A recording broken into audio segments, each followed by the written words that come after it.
What's up, Crash It Nation? This is Jonathan Wood. We're back on the Crash It podcast. It's been a while. I was enjoying the beaches of Panama City, Florida. I was on vacation and we missed a bunch of action.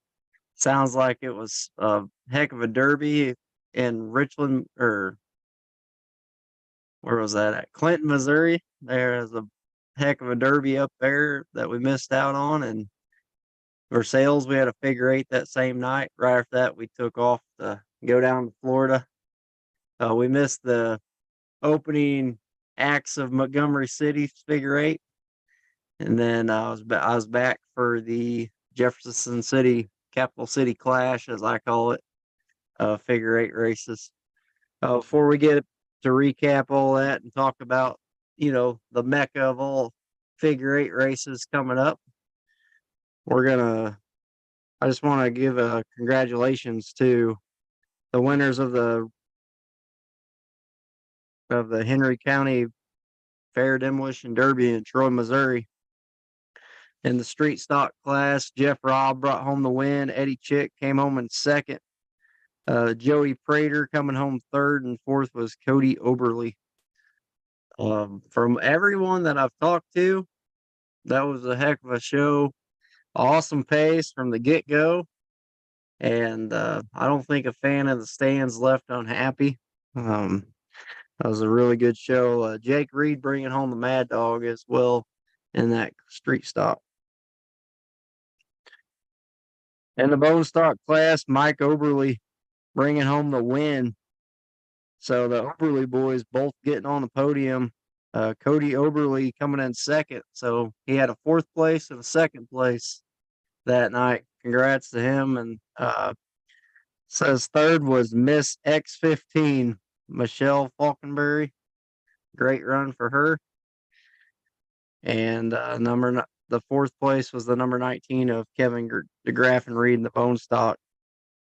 Lots of hard-hitting action in that class too. I was talking to Jacob a little bit. He was at the show and he was saying the stock guys kind of turned it up. He said that that was a pretty awesome show to watch from the berm at least, and even in the stands. Bringing home the Mad Dog was Kevin DeGraff and Reed. So fourth and a Mad Dog, he must have made that car last a little bit. I seen a little bit of the videos. Justin Quincy, Dallas Hardy, they both were getting with it pretty good. It was change of pace for Justin Alvin. I'm sure he's a longtime figure eight guy, and he was out there in a stock car. I hadn't got to talk to him any. I don't think that's the same Justin Alvin. No. Yeah, I don't know. But the gut and go, I did watch the full video of this. Brandon and Wardenhausen bringing home the win. Zach Thies bringing home second, and Wes Jordan getting third. And Mad Dog, he was flying around. The track was pretty dry in that one. And man, Wes come all the way across the track and hit someone. I mean, real hard. And at one point, the guy gave it back to him, and once Wes got out, like he kind of got pinned up against the wall. And once he got out of that, man, he paid that guy a visit right after that. I don't know if you got to watch any of the video on that, but No. we were both. All I heard is that Wesley he was hitting people after the red flag or after their flag was broke. I don't know the whole story behind that, but I do know he was awful upset because he got hit after the red flag in Eldon, and then he must have still been upset because he turned around and did the same thing the very next week. Somebody I didn't hear that, but I think I heard say they made some mad for Kansas or something like that. Was that when it was over, a red flag hit? Yeah, he was hitting somebody. No, he was hitting somebody after they broke their stick. Oh. he was taking a book out of Cody Bedsworth. Right. He taking a page out of Cody Bedsworth's book. But we were both at the figure eight there in Versailles, where Dylan Chilton brought home the win, Kyle Wordenhausen the second, Landon Wordy in third, and James Fishers in fourth.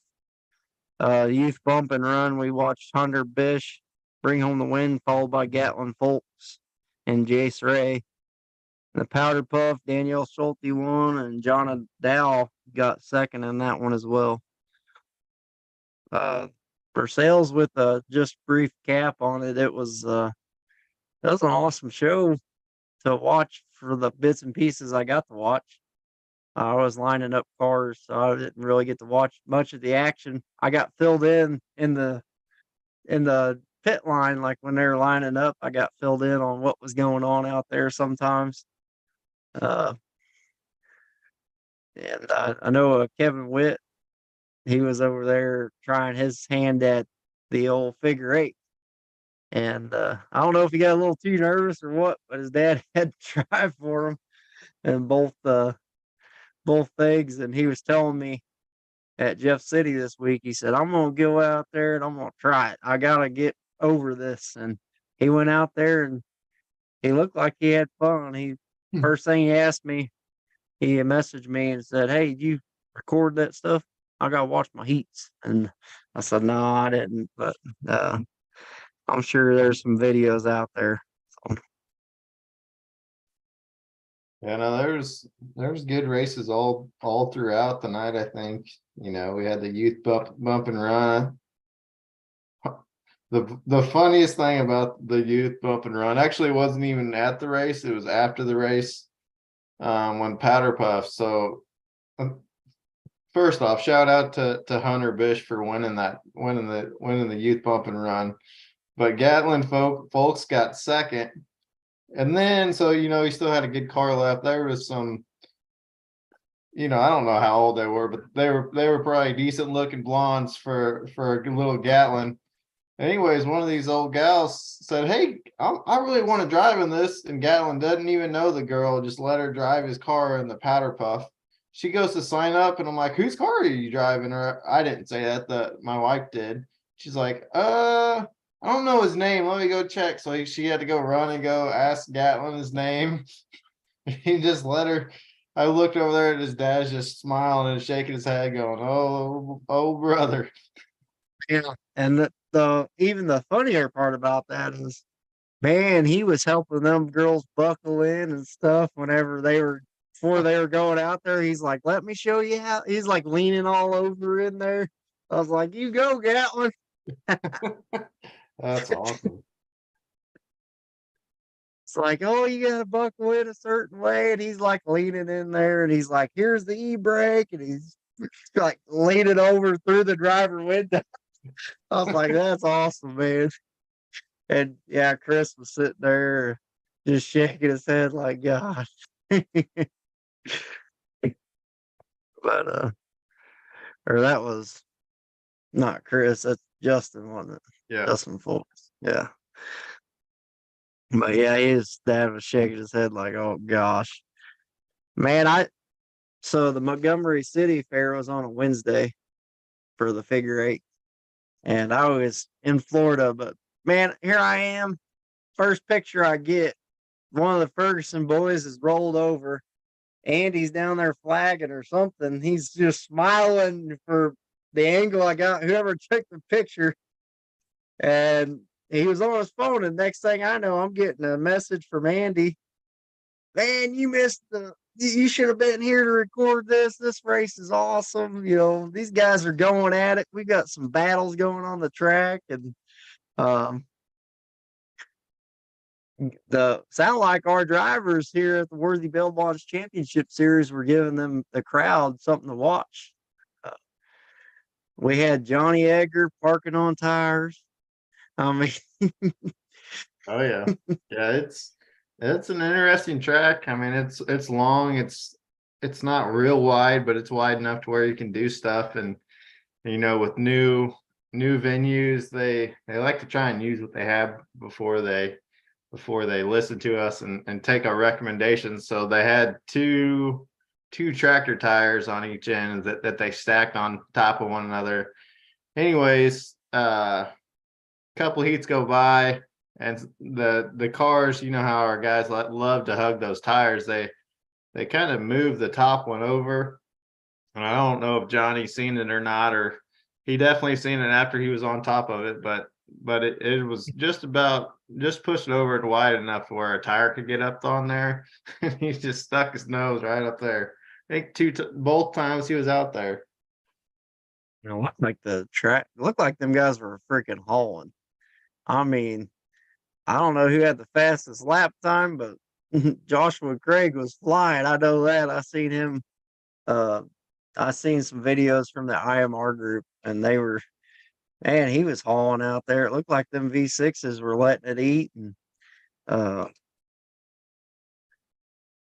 Yeah, those V6s were letting them eat, but they sure did let me down. They I don't know, maybe top 8. Yeah, it looks like top 8 were all 4 cylinders.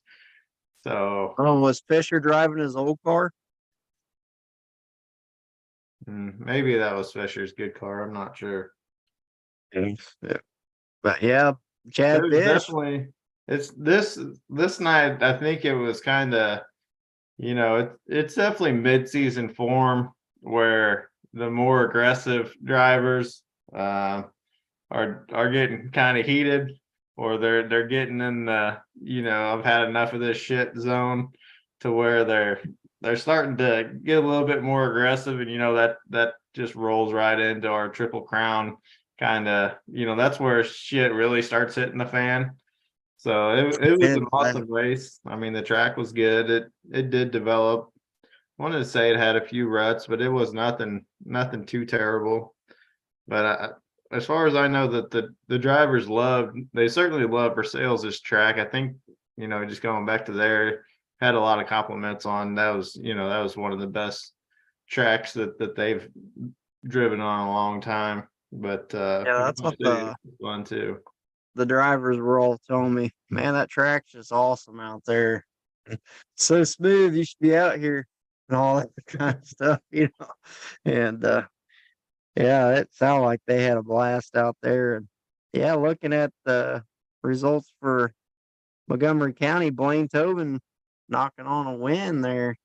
And not only that, he goes and wins Springfield right after that. He's on a tear he's doing pretty good. I believe he's our current points leader for the Worthy Bell Bonds Championship Series too. So he's been having a good year.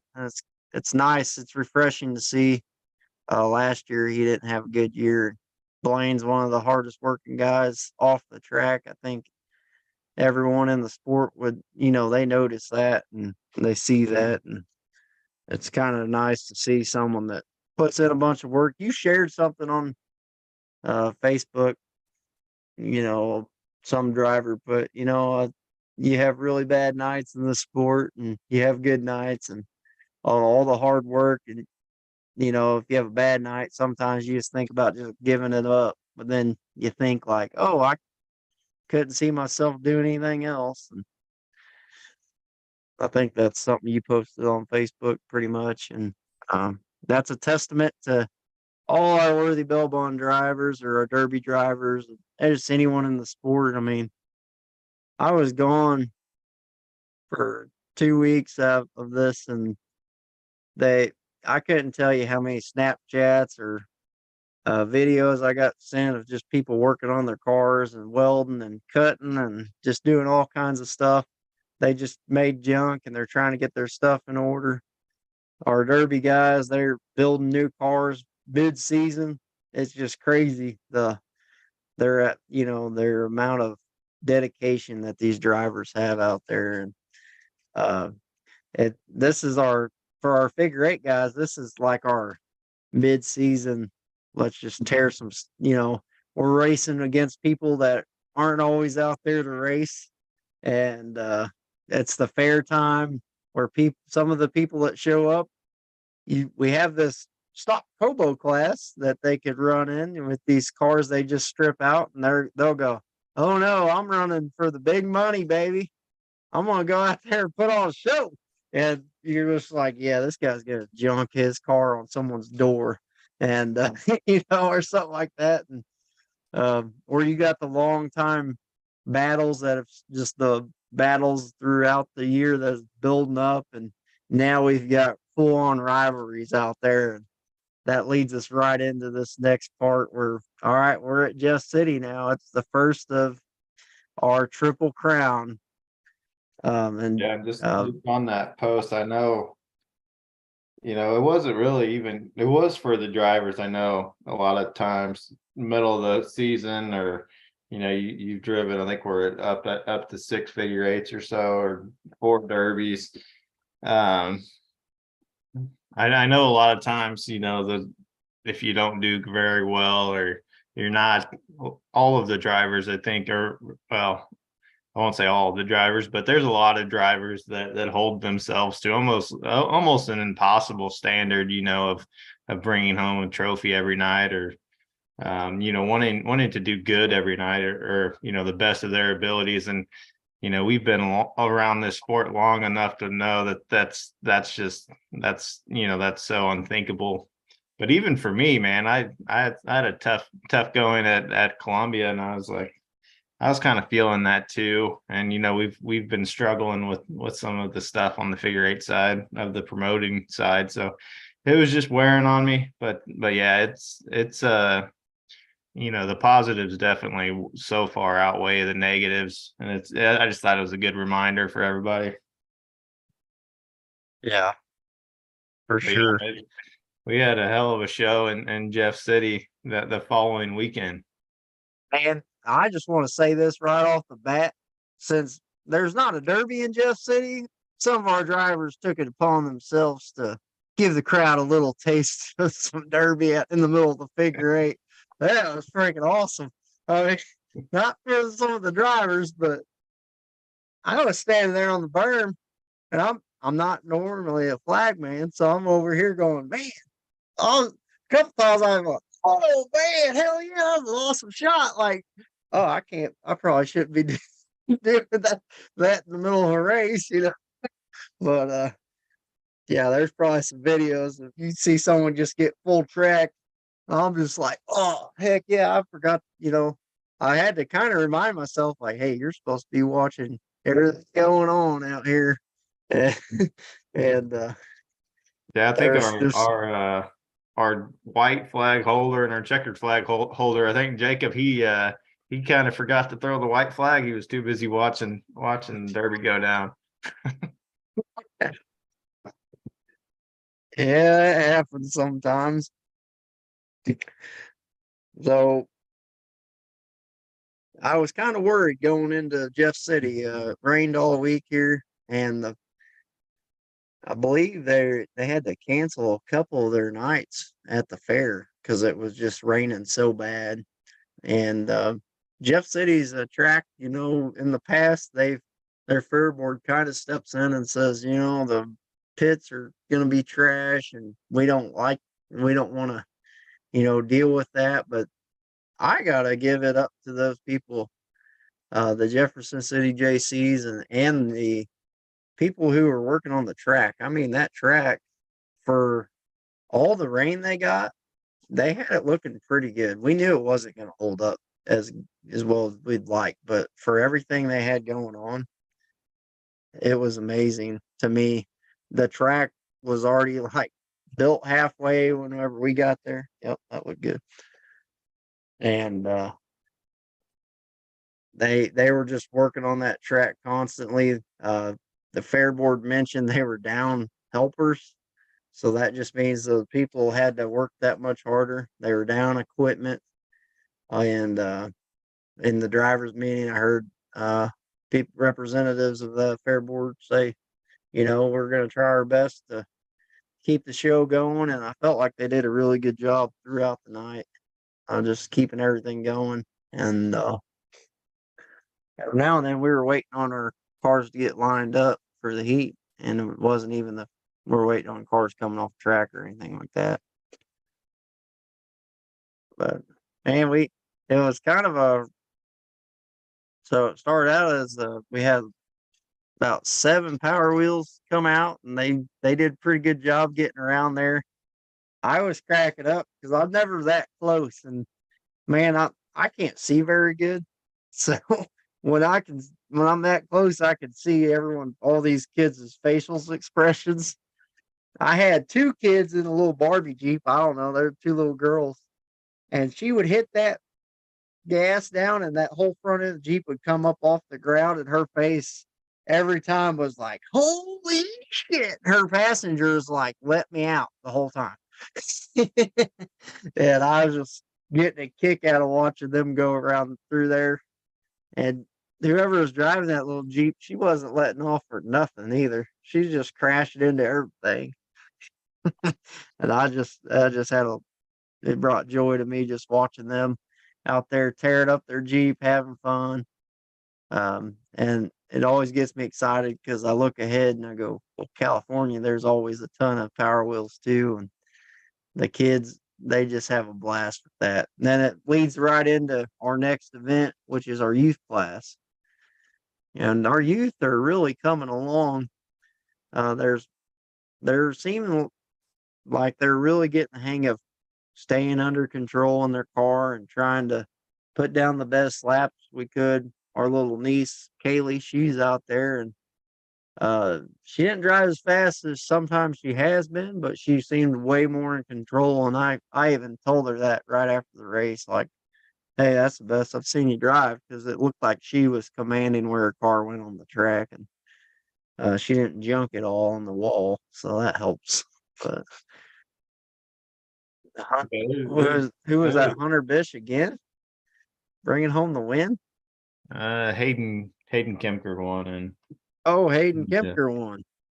yeah, there's Oh, certainly some talent though that's coming up in there. You know, you look at Hayden, you look at Hunter and Jace, and even Brian's grandkids, Miley and Braden.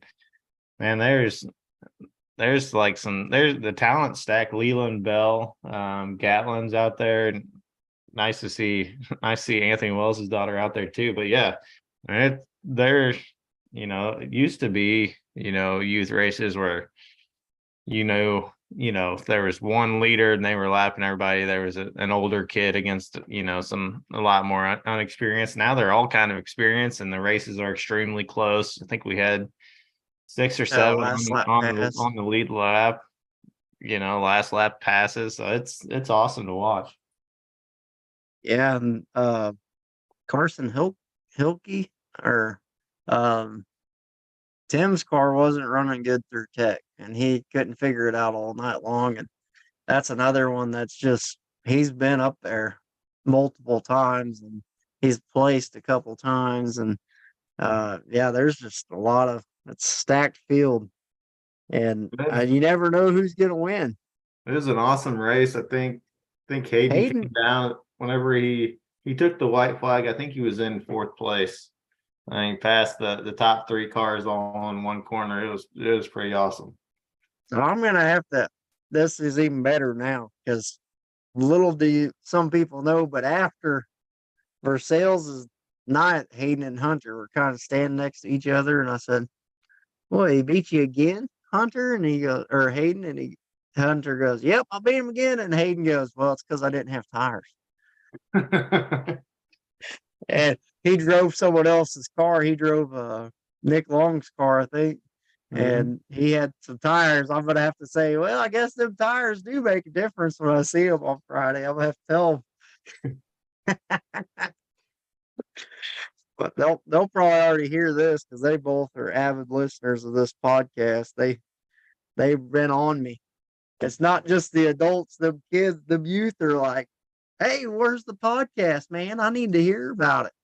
And I was like, man, I'm on vacation. I was trying. I didn't want to end up divorced. If I'd had a podcast on vacation, I'd have been trying to find a new place to stay or something. I don't know, but uh, I did that last year and it didn't turn out very good. I decided to forego that this year. But the hobo figure eight, man, that was a turn back the clock, back to the old days, and you got all these stock figure eight drivers or stock cars, and Kurt Turpin bringing out a 5-speed Celica, just mopping everybody out there. And uh, Raysinger, it's nice to see him back in a car, and I think he would have had something for him if he hadn't blown a tire the first couple laps. Um, but Tyler Long bringing out second. Will Duncan was in fourth. Clinton Hartley bringing home third. Nice to see him up on the podium. He had a little sprint car wing on his car and everything. That was cool. But Will Duncan, it's been a while since we've seen him in a car. He used to race a few years ago, and he decided he's going to jump back in it this last week, leading up to the Jeff City Fair. And he got a car done and he got it out there. It looked good too. Nice paint job. Yeah, he jumped right back on the horse. I don't think the first couple laps for him were kind of sketchy, and he was getting a feel for it. But then, by mid race, he seemed like he was back into old form. He used to be, somebody definitely you had to watch. But yeah, it was awesome watching Kurt out there. I think he may have won by 3 laps when it was all said and done. So from that standpoint, the race was not as close as a youth or the feature, but it was certainly fun to watch those guys. It's definitely a change of pace from what we're used to seeing. We see some people that jump in a car. Donald Porter, he's been in and out of the figure eight. Every now and then he'll bring a car, and it's always the hobo style build, for him. And he did pretty good. He got 8th place, and Lagan Timmerheim, I think I don't know what happened to his car, but uh, I think he's one of the ones that are getting the hang of it. I've talked to him um, in the past outside of the figure eight, like on us out and about, and he'll tell me, "Man, I'm getting better and better, and I think I got something figured out." And his car just something happened with it. So, Yeah, I think he may have just pulled off after the first couple laps. He wanted to save his car. He ran that same car in the regular figure eight. I think he put some skids on it afterwards, but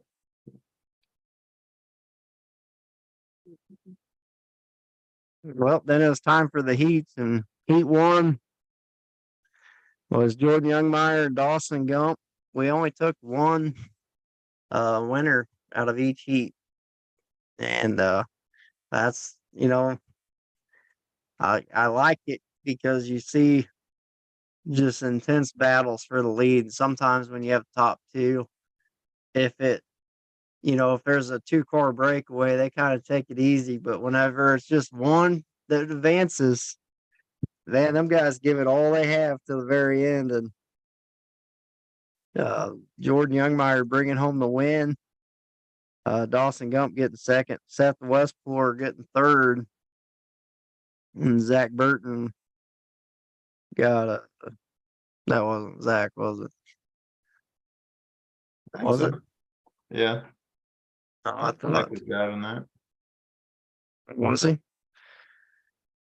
Yeah, Jordan Youngmeyer. I think he started in the very back. There was 9 in the heat. He started in the back, and it was almost no time. And he made his way, cut through the field, and was up there challenging for the lead. Man, that guy can wheel a car. Certainly in the heat races. I think he was the heating up winner last year, or he was right there. But yeah, he's tough to beat in the heat, and he showed it right there. Heat 1, starting last, made his way up to first, and I want to say in 4 laps. So he did an excellent job.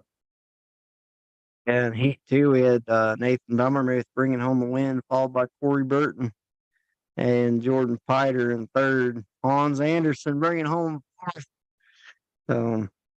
He had a new car out there, and it looked like after the first couple laps, he really started to get the feel for that car. And I'm excited to see what else he can bring He's always one of them guys that gets just jazzed up out there.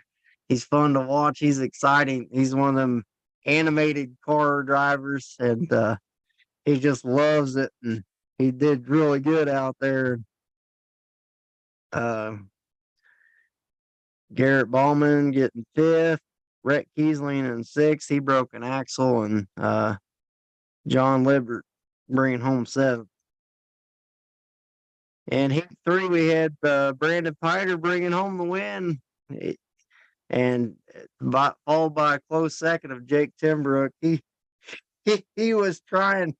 I think he was waiting for one of them last corner passes, and he got caught up in traffic. And he was trying his damnedest to get to the back bumper uh of him before he got around that Brandon before he got around that last corner, but he had to go through like two cars to get to him. You could just hear him singing all the way across track. You just couldn't get to him. Yeah, But definitely can't discount what Brandon did though. He drove that, I think I don't know what it is, but it's a V6 car. He drove that thing. Yeah. And he did what he needed to do. I think he felt the pressure, and he's kept her low. He didn't make any mistakes. So he oh did, yeah, he he did a was good looking job. out the back window going into corner I was on after he took the white flag, like, where's he at? I know what he's gonna try to do. He was watching for him. And Yeah, he must is that's this that new Bloomfield census, like, oh, right. what would I do if I was in second place? Yeah, and it was a good showing from your boy Kenneth Witt and that Kane Morrison in that 17M car. He did a really good job too. I was pretty Oh, impressed with those two. yeah, Dylan Cardwell, he got fifth. He was down there saying, yeah, I was his good luck charm or something. He said, I didn't do worth a crap. It's because you weren't videoing, and I guess it's because I still wasn't videoing. But I was there, so maybe you just got to know the camera's on you to do a little better. I don't know what happened to him on that one, but he said that Tony was sick, wasn't able to make it, and we missed seeing him out there. Jonathan Egger, he was having a rough go at it in that heat, and Garrett Ferguson, I don't know what happened to him as well in that one, but those are three guys that we usually see it towards the front in their respective heats, and they just ran into some problems. Heat four, Chad Bish just following up from what he did at Montgomery Kent. Montgomery City, he had second place overall finish, and he rolled right over and won his heat four. Uh, Followed by Jake Timbrook. Just Jake missing another feature by one spot, and Jordan Piter bringing home the third place. John Dow fourth. Clinton Hartley out there in fifth, and Joshua Craig sixth. Ricky Bobby in seventh. He told me he had it figured out, but he's still trying to learn some stuff, I guess. Trying to figure out, the tracks always change. You think you got something figured out, and you go to a new surface, and you're like, well, that ain't going to work on this surface because this is when the track was starting to rut out. And I watched him just drop through some ruts on my end. I was just like, man, you could miss those. But he wasn't driving like Landon. Sure. He's out there monster jamming the ruts. So Lane Teverheim getting eighth place. He probably broke something as well. Heat five, Landon brought out his new car. Looked really good. He ran away with this one. I mean, he kind of left everybody, and Kyle was trying to catch up. He got second. Casey Stegman, the Italian stallion, back out. I was shocked to see him. And then he had two cars there. I was like, man, he said, yeah, I was really trying to throw some people off tonight. Nice seeing him. He's a mechanic for a lot of people, as we hear. They say, man, if we can't figure it out, just go ask Casey and he'll figure it out. He's always been a pretty good driver too. He's fun to watch. He's one of them drivers that holds it wide open and hopes for the best, and sometimes it works and sometimes it doesn't. So, Landon Dow bringing home fourth, Adam Clancy in fifth. Then Budget Banger Racing crew, they're hard on each other throughout that race, and I was like, man, sometimes we see some extracurriculars, as you're going to find out, go on out there in the heats, and sometimes you find it with your own teammates or rivals of that their own, But David Gerling bringing home sixth, and Timmy Brockman coming home seventh, still having trouble with his car that night. I Heat think he said he six. got the sensors down or something. I feel bad for him. I know he makes a hell of a trip every time he comes down, and he's always in good spirits. And I hate to see that for anybody. Yeah. Just dumb. Something as small as a little tiny sensor can just ruin a whole trip. Oh I yeah, hate and that. he was really trying. He put new plugs in. He was telling us right before the race, and he was trying to really get that thing to run good, and it just sensor. But all right, now it's starting to get fun because we got Heat six rolling out. We had a car running NOS apparently. Down was running that nitrous, but he won over Johnny Edgar and Hayden Forsythe, Josh Bertoni, and Nick Long, Otho Flower, and Xander Egger. But that's not how it was shaping out. I mean, Xander, he's out there and the 1NS, the famous 1NS machine that's been, I think they call that their little, yeah, never mind. I ain't gonna say that on here. They call it the car that gets passed around. Just call it that. And Xander was going to drive it tonight on this night, and Nick Long was out there, and I didn't get to see the start of what happened. I guess Xander hit Nick over on Jacob's corner and kind of gave him the like bring it on symbol. I don't really know, but he brought it on. Everybody that was watching, this is the heat that we opened the show up about the Gulf Cow. I don't know if you've seen those pictures, but basically what happened, Nick forgot to turn and just drove straight through Xander. And it was like it was one of those, I'm going to handle this on the track type deals.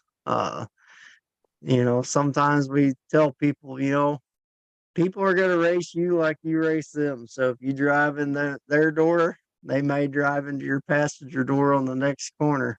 And that's what happened. And not only did he drive into it, he drove him up to the dirt mountain after that. Then they had a little derby going over there. Did you Yeah, see the we talk Xander's? about handling things on the track. I don't, I'm torn on this. I hate to see it as a promoter, just people going at it. But if you're going to go at it, I think that they handled it the best way that you could.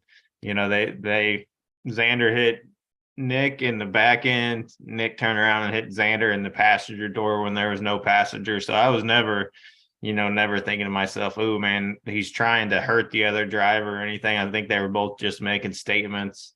I know that those two groups have been, they've had their squabbles there at Jeff City. I think that one NS car put a hurting on, one of those new Bloomfield cars the last show. Maybe they were wanting to recreate that, and the Burtons and the Longs had enough of their stuff and handle it on the track. But they neither of them were throwing fingers out or trying to get out and fight the guy on the track, and that's really all you can ask for. So they handled their business on the track, and maybe it's because the pits are so far away in Jeff City, but I don't know what happened in the pits afterwards or anything like that. But from where I was standing, it looked like that's the way that should be handled.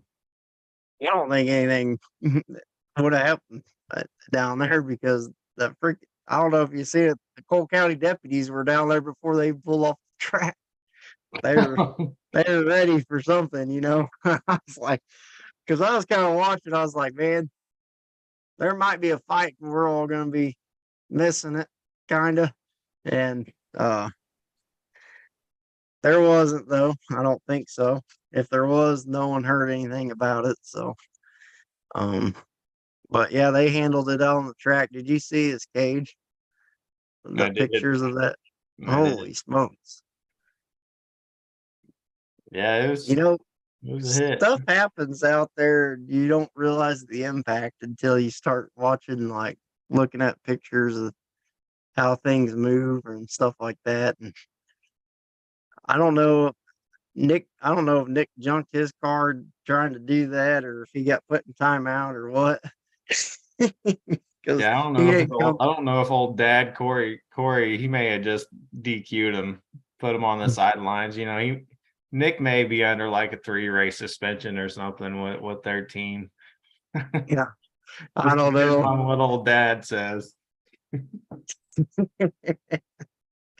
Yeah, I don't know what happened with all that. Oh, let's see here, but But yeah, it but was a the good race. Island drove a good race. Other than that, I mean, it was good to see Johnny was out there. I think he ended up second. He drove a good race, but it was really cool to see that Hayden Forcinetti. I know whenever back when we were running, his dad used to run, or his uncle or something with a similar paint scheme. But he Same used to number, I be think. yeah, something F. I don't know if it was 26. It may have Well, I was been. watching an old video. Uh, there's an old video that someone posted on Facebook, like it was like 2013 or something. We were at California. We were all three out there in the A main, and the 26F orange car, just like it, Oh was yeah, out there. Anthony Forcinetti. Yeah. Yep. Yeah. So I mean, it's good to see kind of that next generation of drivers. He's starting to come into his own, and putting up a top 3 finish, and sort of there. I mean, there's no slouch heats in the sport anymore, but that was a pretty decent heat. Yeah, and just checking in on the old YouTube live chat.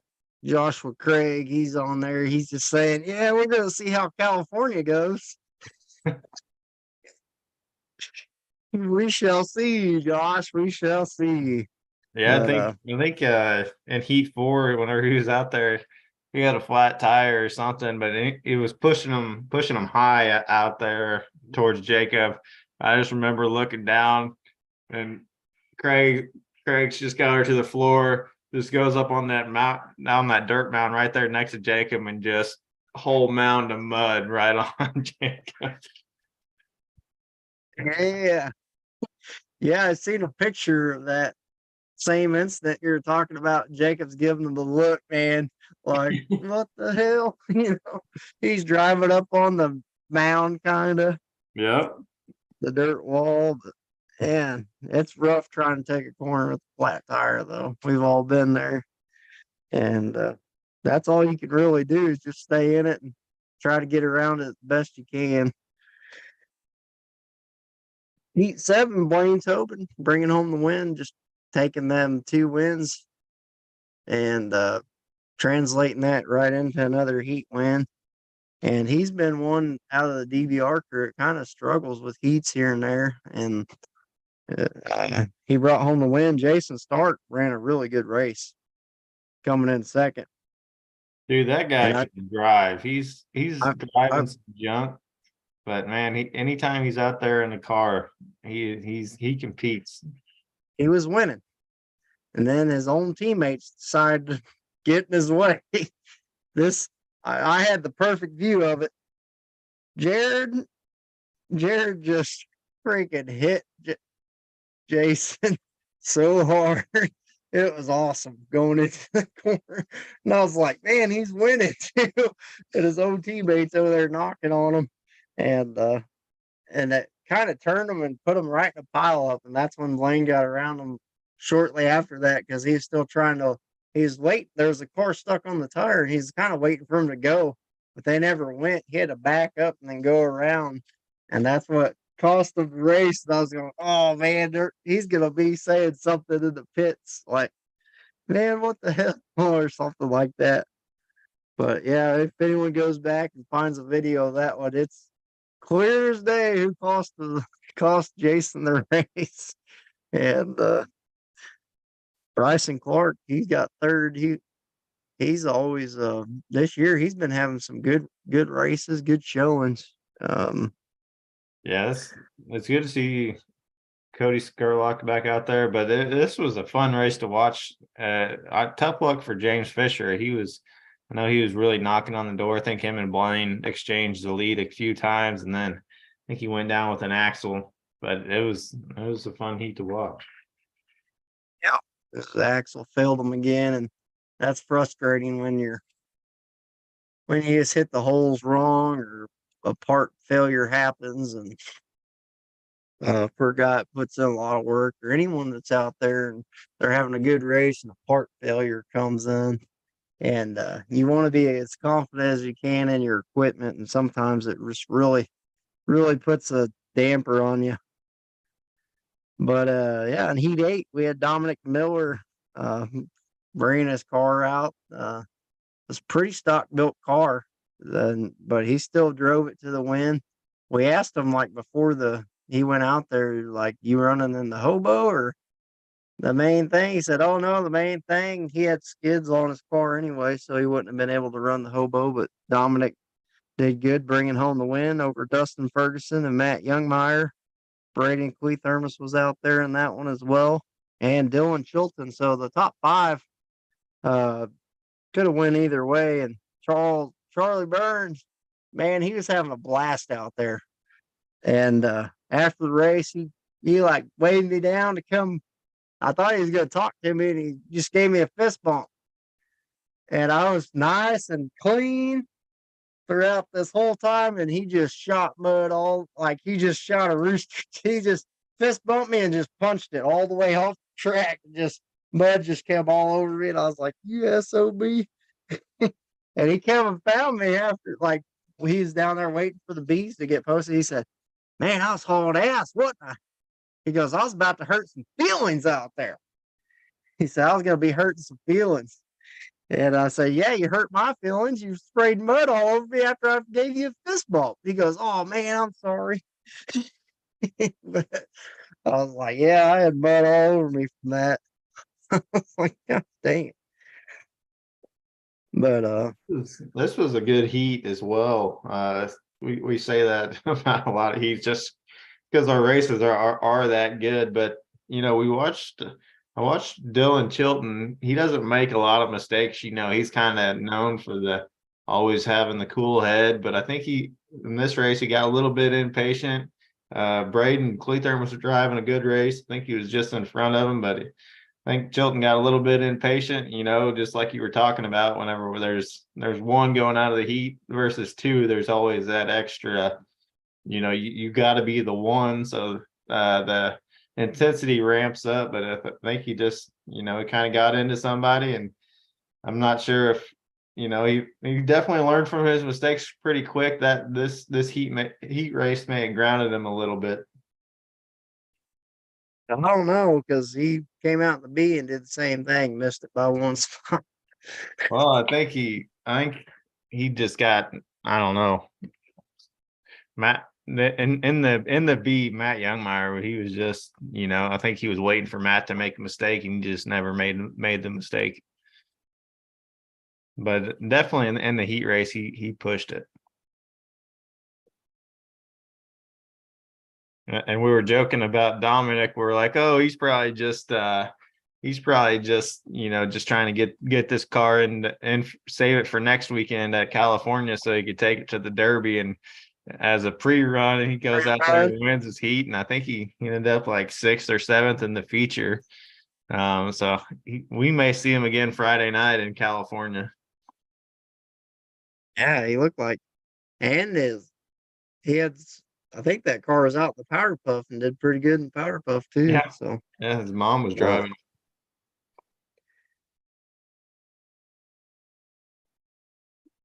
Yeah, he said that he pulled an axle out in that heat race. That's what took him out That little rat. by the couch. Uh, but in the B, we got to the B mains, and B main number one, Dawson Gump bringing home the win over Corey Burton and Rhett Kiesling. They had a three-way battle going on, and Dawson drove a really smooth race. I gotta say, normally Dawson's usually the one out there that he's the one that finds the rev limiter before the green flag drops most of the time, and the one that lets off when the checkered finally flies. And Dawson had to change his driving style. You know, everyone has to race on the same track, and I think he noticed the track had some holes in it and some ruts, and he decided he was going to change his driving style up a little bit, and he brought home the win. It was nice to see, and Corey Burton bringing home second place. They both did an awesome job, and Rhett barely missing it. He was right there with them. And B main number two, Jordan Piter bringing home the win. Jake Timbrook getting second, and Jonathan Egger barely missing the transfer, getting third in his new car. Is the 10E, the V6 car. So Jake Timbrook and Jordan, they were having a heck of a battle, and Jonathan was right there. He got passed on the last lap, if I recall. I didn't get to watch a bunch of film on this race, but if I remember right, Jonathan got passed on the last lap by Jake, and that's what led him to the missing the transfer barely on in that one. The B mains, they were fast paced though. I think we put water on the track. What in the third heat or something like that, second heat, Yeah. and I don't think they put water on the track again. So they were rolling right through. And then the B main number three, Kyle Wardenhausen picking up the win, followed by Landon Dow and Adam Clancy. And Landon and Adam, they had it. They had one and two for a while there. They were just beating on each other, and Kyle snuck under them both. And then it was Beating a on each battle to other, see. and then I think Adam's other car died. I think it was Otho driving it. It died in that corner. Those freaking budget bangers, they just beat the hell out of Otho's car or Adam's car, whoever car it was. I think Fowler was driving it, but they hit that Yeah, thing every corner. I was like, holy smokes! They race each other hard though. It was fun to watch. I think Landon kind yeah, of got they're the upper hand on him though. yeah. Landon, he was flat flying out there, and I was getting a kick out of Landon because probably had the fastest lap in the whole heat, the whole. But he'd get hung up or something, and here he'd come flying across there, and you could tell Kyle was just trying to keep his car together, make sure he didn't pop an axle. We talked to him before the race, and he said, "Man, I think I've only made two A mains all year because this car just axles are just hard to come by. They just keep falling out on me." And he said, I'm trying to make the A tonight. That was what his goal was. And he did that and then some. But in B4, Bryson Clark come home with the win. That's his second B main win that he's had. And Matt Youngmeyer coming home in second. And you're right. This is the one Dylan Chilton was biding his time. And he was right there if someone made a mistake. But them guys did not make any mistakes. And Bryson, man, he took a heck of a shot going across the center, but he kept on trucking with about 3 laps to go. I thought his whole rear end was going to get knocked off. He took a huge shot. I don't know who hit him, but I was like, man, that might do him in right there. But he kept her going. Well, that took us right to the A main. We had Dylan Chilton prior to the A main walks down there, says, "Hey, I'm going to use my pass," and we weren't down there to see it. So I don't know how the exchange took place. I didn't know if it was an actual I'm gonna hand you the pass, or I'm gonna throw it down and say, I don't want to use this thing. And, were you down there for any of the exchange, or no? No, Vince just handed it to me. I did walk back there with the ticket after they all lined up. I went there to pass out the frisbees. I went to him and I said, I'll sell you this back right now for $200. He said, deal. And I said, oh, I can't do that, but I just, those things are certainly valuable. As you'll see, he ended up using it and then started from the back and won it. So it would have definitely paid off there. He was our first place winner, and he came from dead last, and he said in his Facebook post that it felt like his car was on rails, and that he just felt like he was making mistakes as a driver, running up into the A. And that just shows how competitive the class is, because you have a guy that's missing the A main just from one or two little mistakes in the heat races or the B mains. And then you got a guy that's winning the A main and Landon Worthy makes one little mistake and three cars get by him. And it's just a testament to the drivers of the Worthy Bell Bonds Championship Series and how competitive it is, and just what the fans get to see.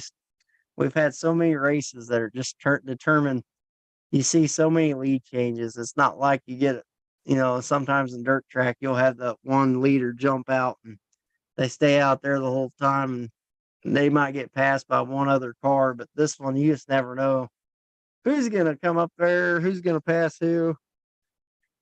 But Well, this one Dylan Chilton was like that because Landon led. I want to say he led all but like 4 laps. I don't think he led the first couple. I think him and Dylan were going back and forth.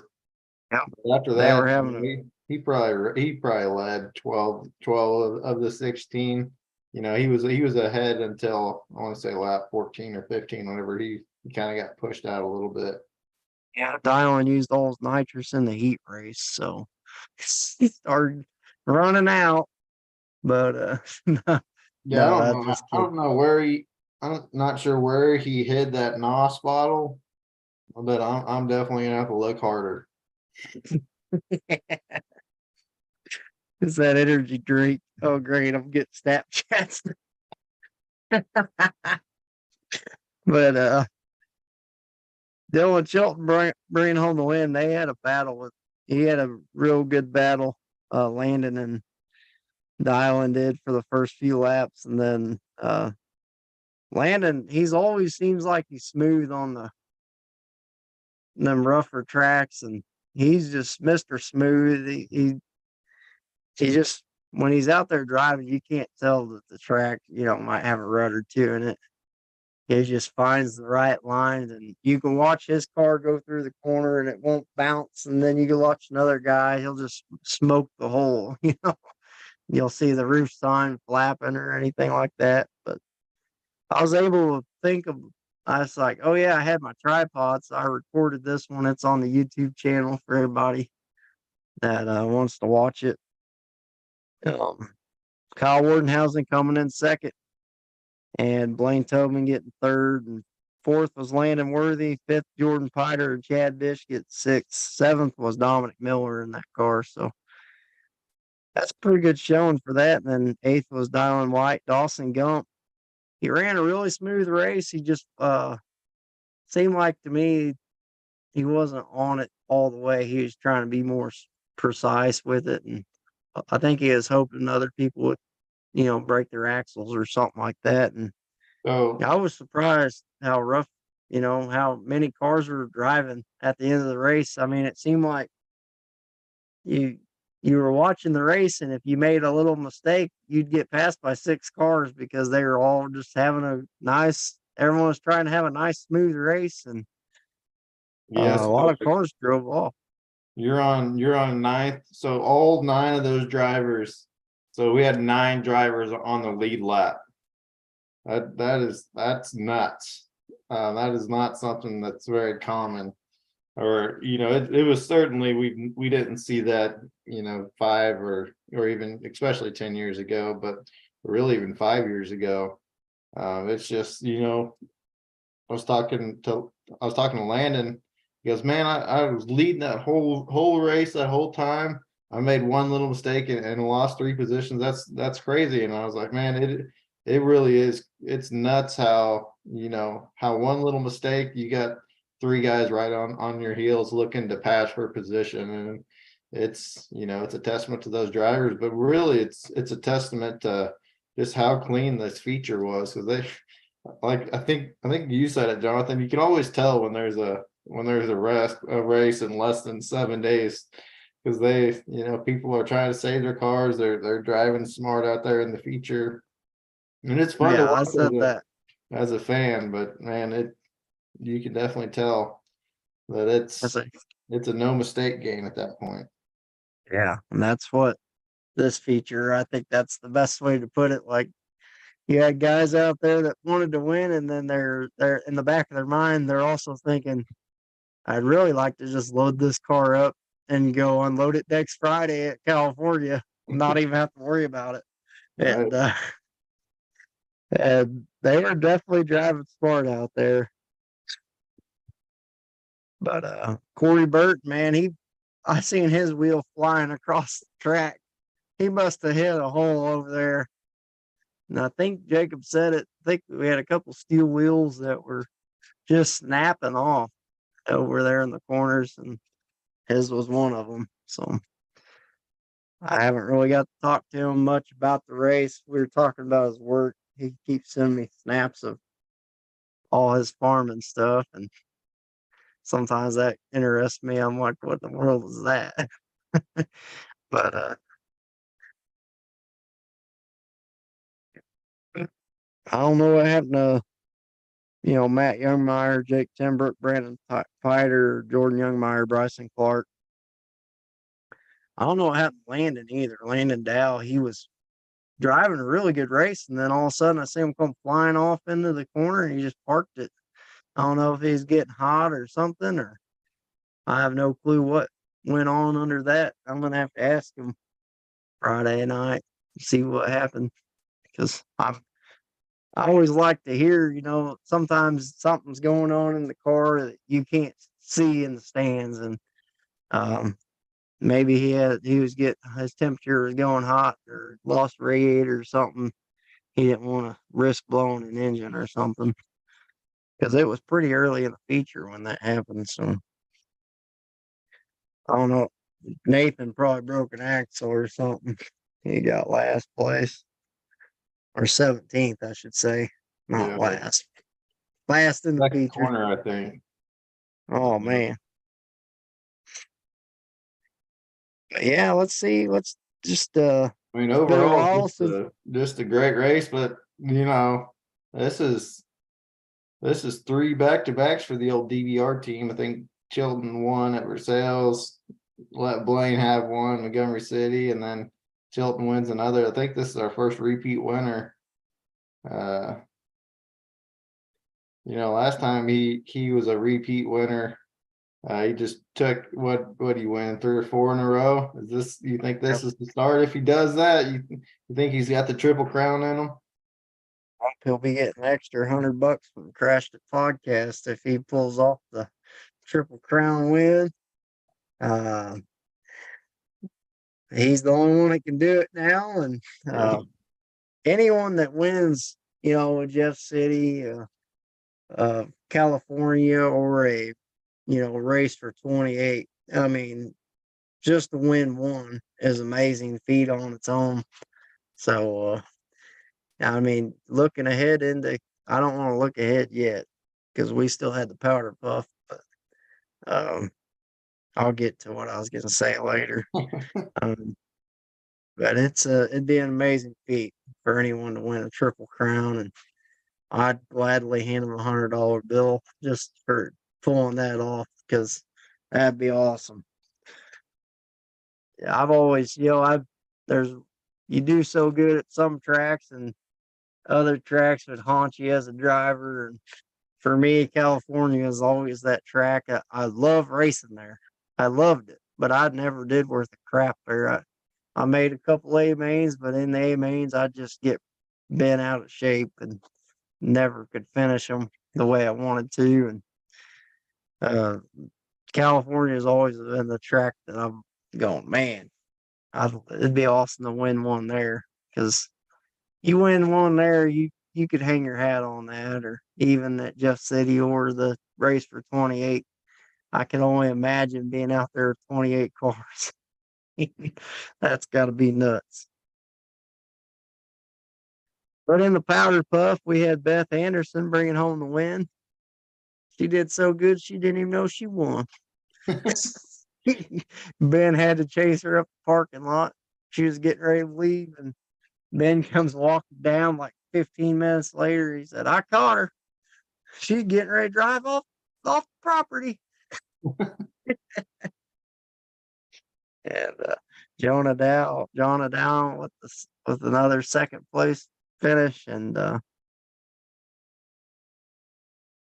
Lee and Murray, who I don't know which car that was, but That's Dominic's mom. oh, okay. So she did really good out there. I was wondering who was driving Dominic's car, and that's the one. All right. Yeah, them girls, they put on a show. I didn't know who to watch because Lexus led a few laps, and then there was big pileups all over the track, and you're on, who the heck's winning this freaking thing? And I didn't even know. Usually I have a pretty good idea, but I had no clue who was winning that race. I was too busy watching all the pileups happen. For those that don't stick around for the powder puff, I would I would challenge you to do it just once or twice, just so you guys can see, what these women do. They get out there, they put on a show too. And I looked up into the crowd, and there was still quite a bit of people there for that one. Yeah, and the two person, Lucky Sevens figured Powder Puff point series is turned into a three-person race, a three lady race. John Adele really came into her own, and she missed the first one, so she was down in point. That's why she's down in points. But whenever we lose the lowest race, she's right there with Danielle and the Queen. So it'll be a good one. It'll be fun to watch Yeah. for the rest of the year. And since I've been gone, we've seen a major shuffle in the Worthy Bell Bonds point series. We've got Blaine Tobin as our new leader with 378 points, and closely behind him is teammate Dylan Chilton, Mr. Easy Money, 376. So 3 points separate the lead. It was 7 points when I left for separating James Fisher, who now finds himself in 5th place. I mean, so you just a couple races here and there changes a bunch of things for drivers. But third, Landon Worthy he was in like 7th place whenever, well, for vacation or whatever, and now he's way up there in third. And Kyle Wardenhausen's there, James Fisher's there, Nathan's there, Johnny Eggers in 7th, Jordan Youngmeyer's 8th, Jake Timbrook 9th, and our rounding out your top 10 is Jordan Piter. He's still in top 10. Imagine that. Because on the last one, we're like, yeah, he might be done in the top 10, but he's still hanging around. Oh But yeah, Chad Bish, he's creeping up. He only races here and there, and he's right there at 11. That's just a testament to him and how good he's been out there when he's driving. And Dylan White's in 12th. But yeah, that's your top 12. And I mean, you could just look down through the point series on the website. The amount of points in between each one, I think the most I've seen was like 10 to 15 points was the biggest gap anywhere in the list. And that's just a testament to how close this series is and how close the drivers outsmart each other, and it's it's just crazy to see. I guess there is 30-point gaps, but that's throughout the list. And it's awesome. We got some stuff heating up there. And historically, California has been really good to Mr. Jake Timbrook. So you could see him try to revitalize his what? This 3 in a Oh row. my God. Is he trying to get 3 in a row? Yeah. Steve Brown. This will Yeah, be. so that's Yeah. always going to be the Yeah, hardest right one to get. Seems like you see a Yeah. few. I think I won Eldon like 3 times, 2 in a row, the fair show. I don't think I ever got to the third one, but yeah, the third one's in my experience is the hardest one to get. But just looking at this points list, I think race for 28 to double points, so that really kind of that sets the tone for the last few months. But looking at it now, top eight's really got an extremely realistic chance from Jordan Youngmeyer up. But I think even if you're talking about Jake Timbrook, I don't think Jordan's going to make the race for 28. But we've seen Timbrook get on a roll. We've seen Dylan White get on rolls. Joshua Craig, I'm a V6 guy. He may just run into some V6 luck, but I'm excited to see how this season shapes up. If Yeah, go ahead. another person that you kind of got to look out for at California is Mr. Nathan's Tire Service driver, Nathan Dummermuth himself. Historically, over the last like 6 years, he's placed 3 or 4 times in 6 years. So that's another driver that you got to look out for. It's something about that hometown crowd, and he's just he's got a lot of fans right there in California cheering him on. And I seen a post earlier today. Them budget bangers, they're ready to make an impact right there at their hometown show. So that's where they're all out of too, and they really want to make a podium run. And you keep seeing them get closer and closer and closer. And I'm just wondering if California is going to be their their magical race for them to get them there. Yeah, I mean, California is the figure 8 capital of the world, so it's it's half our driver's hometown, or at least a third, I would say. So there's a reason they call it the Mecca. It's the track that draws everyone to it. There's a lot of hometown drivers there, and it's it used to be. I mean, it perhaps still is in a lot of drivers' mind, but I think the race for 28 is probably a little bit harder to win. But California, just as far as prestige and you beating 70 or 80 cars in a field, it used to be 100. I'd like to see it back to that number again. But doing that, man, you can go home and tell your grandkids about that, or be telling stories about that for a long, long time. So just for all the fact checkers out there, so Jake won the firefighter bash and then the Montauk County figure 8 in 2022. So last year he was the winner, but the year before that, 21. Your point leader right now, Blaine Tobin, was the winner. So there's a lot of cars at the top that of our point board that's had success there at California, and you wonder, are they going to keep it up, or are we going to see that that random newcomer or someone just find something new there? We've seen Timmy Brockman have success there in the past. We've seen all kinds of Landon's did pretty good there in the past. I mean, you just never know who's going to come out. This to me, this just seems like a track that Bryson Clark would do good at, just by his driving style.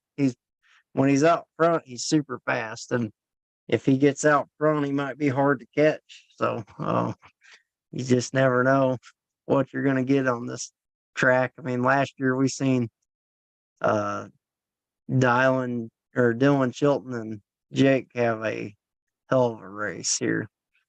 I mean, they were back and forth for like 7 laps, and I wouldn't mention the mailbox man, but he's not racing this year. He usually does pretty good at California as well. Yeah, man, I just love everything about this race. There's been, you talk about kind of the Mount Rushmores of the sport that have been up there. Then there's always, I'm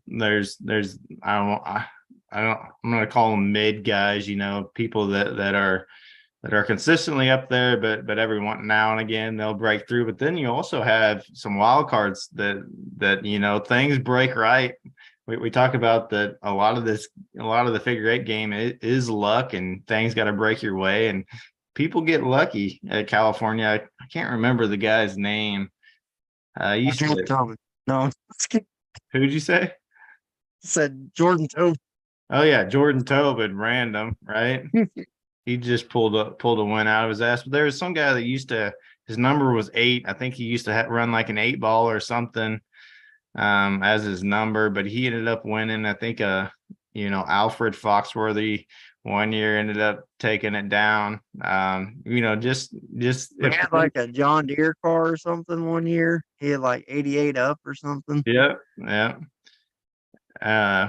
Yeah, the guy I'm thinking of, it was like, I want to say late 2010s, like 2017 or 18, back when we were still doing it. Yeah, I think it was like a 0 or something. Maybe it was an 8 ball. I know the white car. Yeah, perhaps. But anyways, it's just, there's always so many unknowns, and the variables and the wild cards, as we call them, definitely come out to play in California. So it's always just chaos, and I love it. I know. I didn't get a phone call from Tyler Schmidt this year, so I'm wondering. He's usually fun to watch out there. Well, it is only Wednesday. Yeah, that's true. But it's yeah, there's a lot of people there just put on a show for the crowd, and sometimes that plays a role into how your race turns out. So it'll be interesting. It'll be fun to watch. I seen that. So the Montauk County Fair board put out that the admission price has dropped to $10 for both Friday and Saturday, where J&B Promotions has their demolition derby. So that's just for the listeners. There's a little discounted price to get in. They had some problems with their tractor pull, but there's no doubt in my mind to think that they would have the track in tip top shape for the figure eight. So I can't wait. We hope to see everybody there. It's one of them nights that just it's super fun for the family. It's super fun for all the people involved in it and all the drivers. They all have a blast, and it's one of them tracks you just get that vibe at that, everybody's there for a good time, and whatever happens and I mean, it's just so cool, just the way it's set up. The pits are kind of behind the track, and then around the track's just a fucking 2,000 drunk people. And if you want to go watch them, you gotta walk through them, and they're just out there. There's an asphalt road, and there's just drunk people everywhere, and you got your driver's band on. They're like, you were out there, you did awesome, man. Like, they don't even know who you are. It doesn't matter if you broke an axle or not. You go up and stand next to some drunk idiots, and it's a good time. But I mean, there's people fucking everywhere. After a game, if you do really good or if you suck, I don't really think they care, but it's like walk through a line of handshakes, and you're walking through a tunnel, and they're all like, "Hell yeah, man!" And you could go out there and make one awesome hit and be done. They'd be like, "You did the best of anybody. They should put you there." You're like, but yeah, they park their trucks right up on the track, and I mean, it's just it's an atmosphere for sure. I love the atmosphere there. Uh, Everyone's there for a good time, and the crowd feeds into the drivers what they're doing on the track, and it's fun as an announcer because they really get into it. You'll have 50 people dancing to the cha-cha slide. You'll have grandmas out there dancing. Just every kind of people out there. It's not just the kids. The adults are getting into it too. And Dylan Chilton said he'll give you 300 for that pass. He's up in his rate. I just checked it on the chat. But yeah, that's a very valuable thing to have. And last year we seen Wesley Jordan use his pass right there at the California Fair, and it's special for them guys to get out there in front of all their friends and family and put on a show. He about come back and won that one too. So I think we had two feature passes used last year. Supposed to be an 18-car feature, turned into 20. yeah, it's always fun to watch. Never know who's going to use those passes that they get. And for the listeners that are new to this, how does someone even get that pass? They're just not given it, right?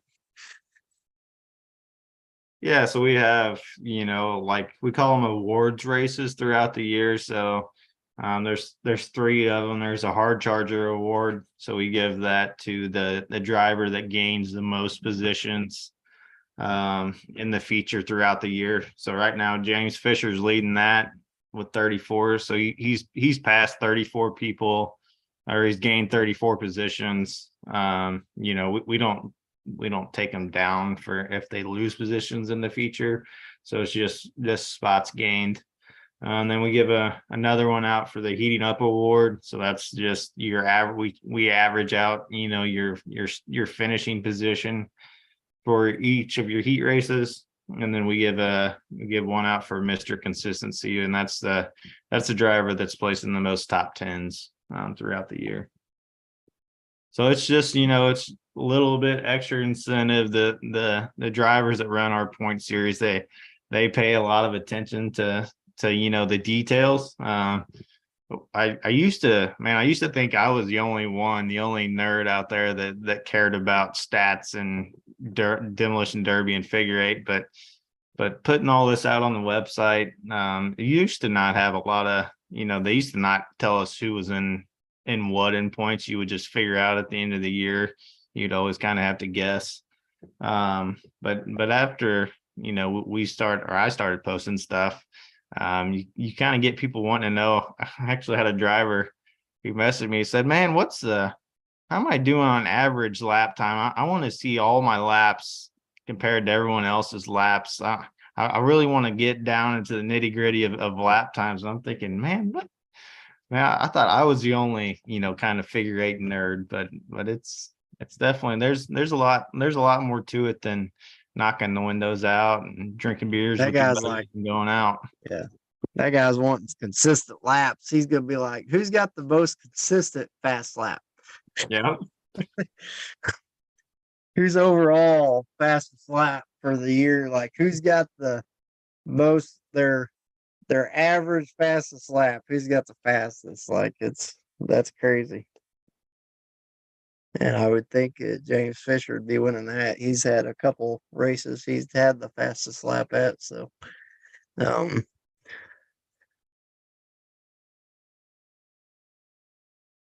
and Joshua Craig said, "Hey, it'd be nice to see where you need to improve at." Well, you just keep watching the videos, Josh, and you'll see them. Maybe But yeah, that dig at the crashed it guy for not taping the last two shows. But yeah, Yep. So everyone that's been asking, I will be recording both Friday night and I'm going to be recording the Derby on Saturday night. And I kind of made a little post out on the YouTube channel, but for everybody that listens to this, if you're planning on running Saturday night in the Derby and you're planning on bringing some, some hard hits or anything, let me know. I'll keep the camera on you. I'll keep my eyes on you. If I see you coming across the track, I'm gonna encourage that strongly. But yeah, it ought to be California is always a good derby, and we love the figure eight side of it as well. So Well, I sure hope they don't run heats, because that'll ruin your shots there. yeah, I seen that. That who was that? That guy that helps J&B Paul Smith out. I seen that. Bring your tools and stuff, and man, that just kind of I don't get that for me, but personally, but I don't know why you just wouldn't run one and dones and let the crowd have an awesome show. You're gonna have a 4-hour lawnmower show anyway. I mean, so They'll run so heat lawnmowers. Well, yeah, but yeah, man, yeah. I'm excited for Last year Thursday night for sure.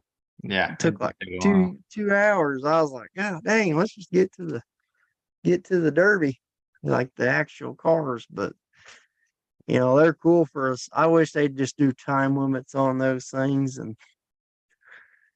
But I mean, there's people that enjoy those lawnmowers. It's just not for me. I'm like that Steven Adams when it comes to compact cars. That's the lawnmowers for me. But yeah, we look forward to seeing everybody Friday night. Show starts at, believe, 7 o'clock. Is that right? 7 o'clock. I didn't know with it being a Friday. So 7 o'clock show starts. Can't Yeah, wait to see everybody there. I know I said it in the drivers meeting, but 6 o'clock is our cutoff for signups if you want to get a good starting spot. So we randomize all of our lineups. So if you get there between 3 and 6, you'll get put in the randomizer. If you sign up after 6 o'clock, you're going to be put to the end of whatever heat we'll fit you in. So just trying to get that out there, because I know somebody's going to show up at 6:01, and our sign up people are, they're always getting pushed by drivers to have heats out earlier, and so they can figure out what tires they're going to run and all this other stuff. So we're all for getting heats out earlier, but we're gonna start putting people in the back that want to unload their car, go through tech, drink a beer with their buddies, and then 6:30 rolls around, they want to go try and sign up then. So Yeah, just and putting it I'll out there in announce that. multiple avenues for the people that weren't at the drivers meeting.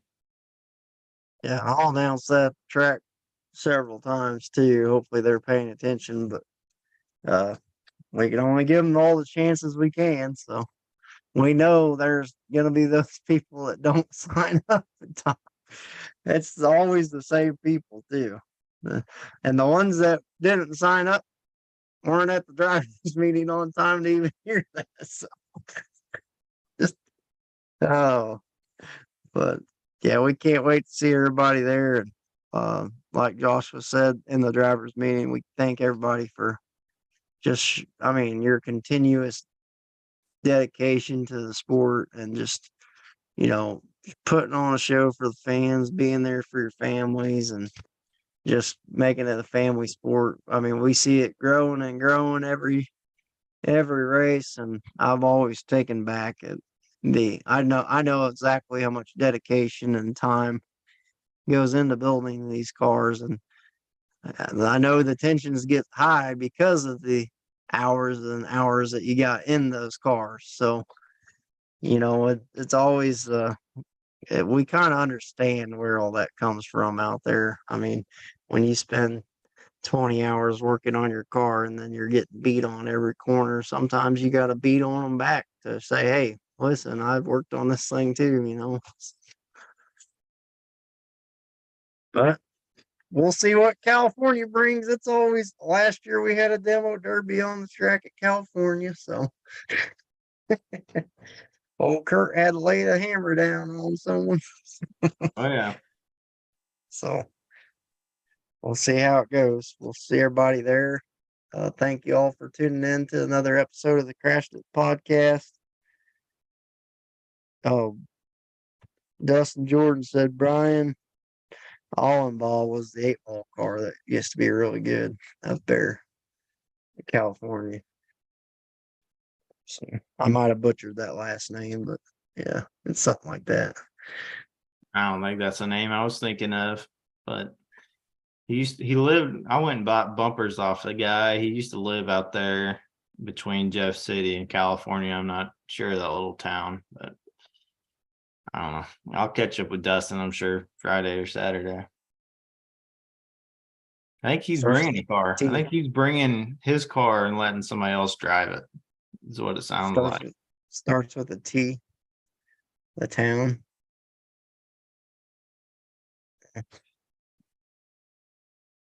I don't know. There's only a couple towns in between. I think it's Centertown. Oh, Town. Yeah, that's out that way. But all right, thanks for I'm not a tuning in. geographer. You got any last words you want to say? Anything? No, I think you did a good job, Jonathan. I think it's just, we can't thank all the guys enough. This is pretty well halfway point of the season. I know it's some of you are probably like, shit, I only got halfway more to go on the points. I need to start making some ground up quick. Other guys are like, fuck, man, it's only halfway through the season. I'm ready to be done. And you're going to have some fresh cars come out and people are going to be, catching second wins. It's always just such an interesting time from, seeing things happen on the track. People's got some builds stored or they're pushing to get new builds out. But we can't appreciate all the drivers' hard work and all the family sacrifices that's happening over that's already happened and that's going to happen. I know that there's a lot of sacrifices that go on so someone can sit out in the field and with a beer with their buddies and watch you guys bang on each other. But it's a lot more than that now, and I'm so thankful for all the hard work everybody puts in. Yeah, I was thinking when you said people are bringing out new builds, and I wonder if there's some strategy to that, because some of the people I talked to last year, they said, man, I felt like at the end of the year, I was trying to, baby my car through the last few races. And they said, we ain't going to let that happen this year. We're going to save our builds till mid-year and then bring them out. And yeah, we're going to start seeing fresh cars. I know about 7 cars in my top of my head that haven't came out yet that are going to eventually. And I think there's just some strategy to that. They want to make sure that, at the end of the year, they can make that strong push if they need to.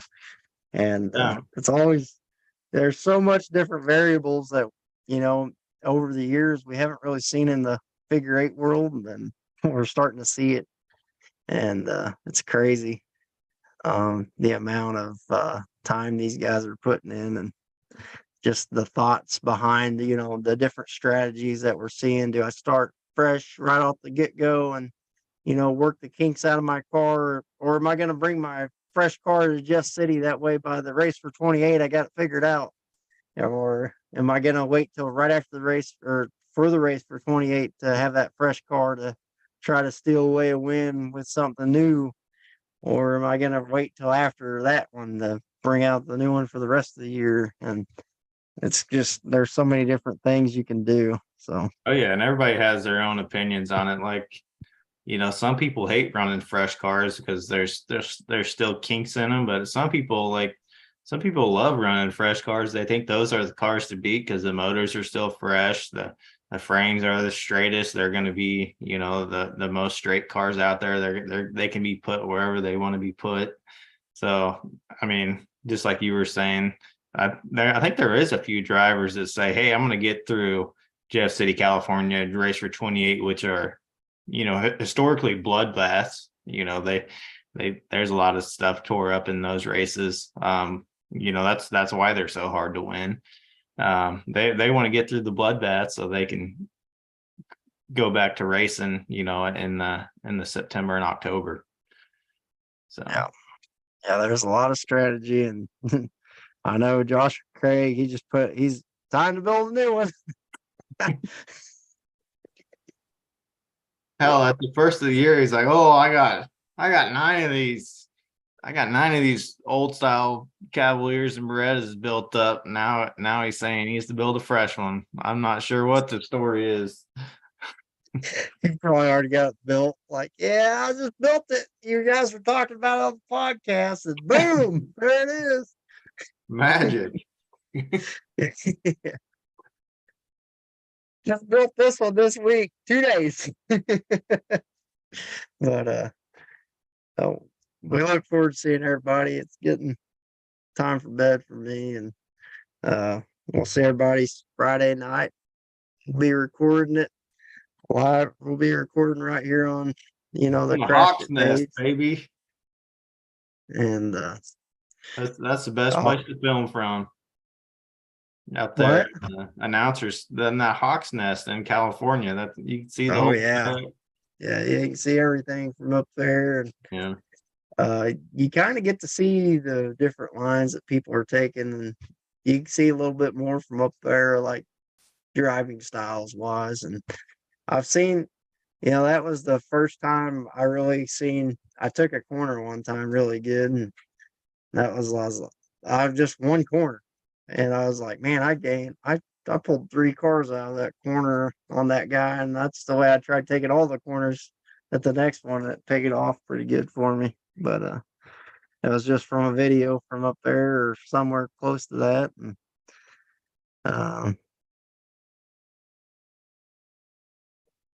yeah, Brandon Thompson, overnight builds can last a whole season if you're stopping at every intersection. He put on there, they can last the whole season. You got to race Or more if than you just once. don't show up for races, blame it on electrical issues. That's all right. Yeah. We still got a trophy waiting on you. Yeah. We'll see you on Friday. Bring that mailbox out. But we'll see everybody Friday. Thanks for listening.